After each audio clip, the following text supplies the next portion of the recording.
जय श्री हरि। आज हम सुनेंगे बांदरी की कहानी। एक राजा था। वह वैशाख मास में प्रतिदिन ब्रह्म मुहूर्त में उठकर गंगा जी में स्नान करता था। राजा का आदेश था कि मुझसे पहले गंगा जी में कोई स्नान नहीं करेगा। राजा जब गंगा जी में स्नान करने जाते तो उन्हें प्रतिदिन शांत जल के स्थान पर हिलता हुआ जल युक्त जल दिखाई देता। तो राजा को संदेह होता था कि निश्चय ही मुझसे पहले कोई प्रतिदिन गंगा जी में स्नान करता है। अतः राजा ने नदी के तट पर पहरेदार बिठा दिए। गंगा जी के तट पर एक वृक्ष था, उस पर एक बंदरिया रहती थी। वह प्रतिदिन राजा के स्नान करने से पूर्व स्नान करके वृक्ष पर चढ़ जाती थी। इस प्रकार होते होते वैशाख माह व्यतीत हो गया, किंतु अंतिम दिन राजा के पहरेदार ने यह देख लिया।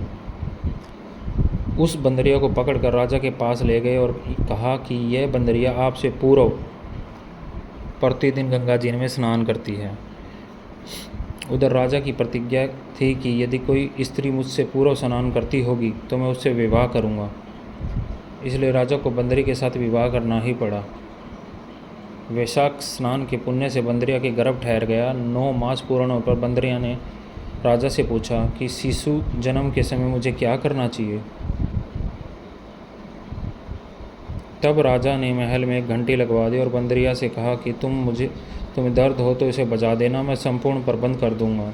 राजा की अन्य रानियां भी थी जिनकी कोई संतान नहीं थी, अतः बंदरी को गर्भ है यह समाचार जानकर अन्य रानियां मन ही मन उनसे ईर्ष्या करने लगी और भावी संतान का नाश करने हेतु विभिन्न योजना बनाने लगी। घंटी लगाकर देखकर एक रानी ने बंदरी से इसका कारण पूछा। बंदरी ने संपूर्ण वृत्तांत बता दिया।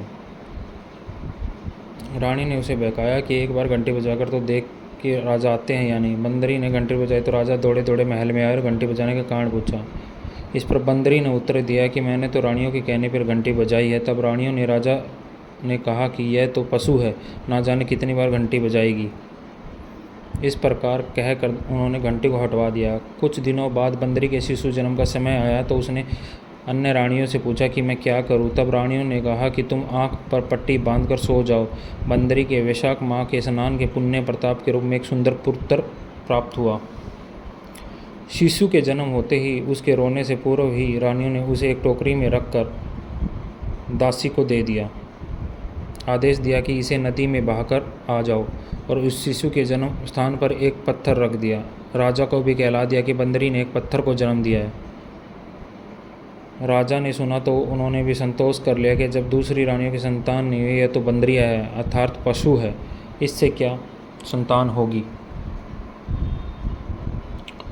उधर दासी ने उस सुंदर शिशु को नदी में ना बहाकर कुम्हार के खदड़ में रख दिया। दूसरे दिन कुमार कुमारिन खंदड़ में आए तो वहाँ एक सुंदर शिशु को रोते हुए देखा।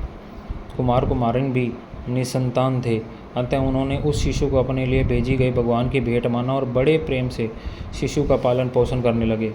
कुछ बड़ा होने पर इस बालक को यह ज्ञात हो गया कि रानी बंदरी का पुत्र है, जिससे वो रानियों ने मरवाना चाहा। एक दिन वह बालक कुम्हार के बनाए हुए मिट्टी के हाथी घोड़े लेकर पनघट पर जा बैठा और दासियों को देखकर कहने लगा, आओ रे मेरे मिट्टी के हाथी घोड़े, पानी पियो। जब दासियों ने यह बात सुनी तो वह हंसने लगी, बोली, अरे मूर्ख, कभी मिट्टी के हाथी घोड़े भी पानी पीते हैं। इस पर उसने कहा कि कभी बंदरी के भी पत्थर जन्म लेता है। उस बालक की बात दासियों ने जाकर महल में गई। तब रानियों ने दूसरे दिन विष मिलाकर लड्डू भेज दिए। ईश्वर की कृपा से लड्डू गोंद और बादाम के हो गए और उन लड्डुओं को खाने से उस लड़के की मृत्यु नहीं हुई। यह समाचार पाकर दासी ने रानी को कहा। रानी ने राजा से कहकर कुमार को देश से निकलवा दिया। कुमार वन में रहने लगा। तत्पश्चात जब अगले वर्ष चैत्र मास में माता गणगौरी के पूजन का दिन आया तो वह बंदरी का पुत्र 108 करवे और 108 गोली लेकर और घड़े में पानी भरकर बगीचे के बाहर बैठ गया। उधर राजा की ओर से साहूकार की पुत्रियां गणगौर बनाने के लिए मिट्टी के लेने के लिए आई तथा बगीचे में खेलने और झूला झूलने लगी। इस कारण कुछ समय बाद प्यास लगी। तब उन्होंने उस बंदरिया के पुत्र से जल पिलाने के लिए कहा तो उस युवक ने उत्तर दिया कि मेरे पास एक गोली है, उसे खाती जाओ और मेरे चारों ओर फेरे लगाती जाओ, तब मैं तुम्हें जल पिलाऊंगा। इस पर पहले तो कन्याओं ने माना कि मना किया, किंतु प्यास तीव्र होने के कारण मान गई। इस प्रकार गोली खाने और उस युवक के साथ फिर लेने से वे गर्भवती हो गई। बाद में जब उनके माता पिता को यह वृत्तांत ज्ञात हुआ तो वे सभी कुमार के पास गए और संपूर्ण वृत्तांत सुनाया और कहा कि तेरे पुत्र ने हमारी इन कन्याओं से विवाह किया है, अब तू इन्हें अपने घर में रख। तब कुमार ने निर्धन होने के कारण असमर्थता व्यक्त की तो कन्याओं के माता पिताओं ने बहुत सारा धन देकर अपनी कन्याओं के कुमार के घर विदा किया और कुमार के घर 108 बहू आ गई और कालांतर में उनसे 108 ही पोते हो गए।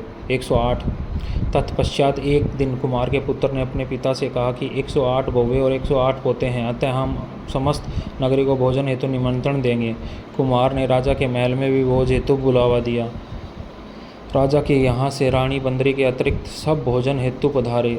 तब राजकुमार राजा की आज्ञा लेकर राजा रानी बंदरी को लेने रथ पाल के लेकर गया और लाकर सभा में सबसे ऊंचे स्वर्ण आसन पर उसे बिठाया। राजकुमार ने अपनी सभी पत्नियों को समझा दिया कि बंदरी मुझे जन्म देने वाली माता है, अतः एक एक बहू रानी बंदरी के चरण स्पर्श करती गई और एक एक सोने का सिक्का और पोते को गोद में देती गई। जब राजा और अन्य रानियों ने यह सब देखा तो कुमार के पुत्र से इसका कारण पूछा। रानियों ने यह सब देखा तो कुमार के पुत्र से इसका कारण पूछा। रानियों को तो संदेह होने लगा कि यह अवश्य ही बंदरी का पुत्र है, इसलिए रानियां रूठ कर राजा को कहने लगी यह अवश्य ही बंदरी का पुत्र है। इसलिए रानियां रूठ कर राजा को कहने लगी कि कुमार के पुत्र ने हमारा अपमान किया है और बंदरी का सम्मान किया है, अतः हम लौट कर जा रही हैं। इधर राजा को पुत्र के जन्म का संपूर्ण रहस्य ज्ञात हो गया था, इसलिए उन्होंने रानियों को देश से निकाला दे दिया और सभी पुत्र वधू और पौत्रों को लेकर महल में लाया। राजकुमार का राज तिलक हुआ। कुमार कुमारीन को राजकुमार ने महल में रहने के लिए निवेदन किया, किंतु वे नहीं माने। तब राजा ने उन्हें ढेर सारा धन दिया। अतः वैशाख स्नान का इतना मातम है तो सबका वैशाख स्नान करना चाहिए। बंदरी ने वैशाख स्नान किया तो उसे राजा का राज्य, पुत्र पत्र आदि प्राप्त हुआ। हे ईश्वर, जैसे बंदरी को पुण्य मिला है उसी प्रकार हमें भी पुण्य देना। भगवान विष्णु आप सबका भला करे। ओम नमो भगवते वासुदेवाय नमः। हाँ, ये मेरा आज की कथा का संपन्न होता है। बंदरी की कथा हमें हर दिन सुननी चाहिए और किसी को भी अकेले रास्ते में नहीं छोड़ना चाहिए। जो आपका है वो आपका ही रहेगा और किसी को तड़पने हुए छोड़ते हुए, अगर आप किसी को तड़पते हुए छोड़ते हो तो आप भी तड़पोगे। ये बद्दुआ नहीं है, ये सच्चाई है धरती की। भगवान विष्णु सबका भला करे और तुम्हारा भी भला करे।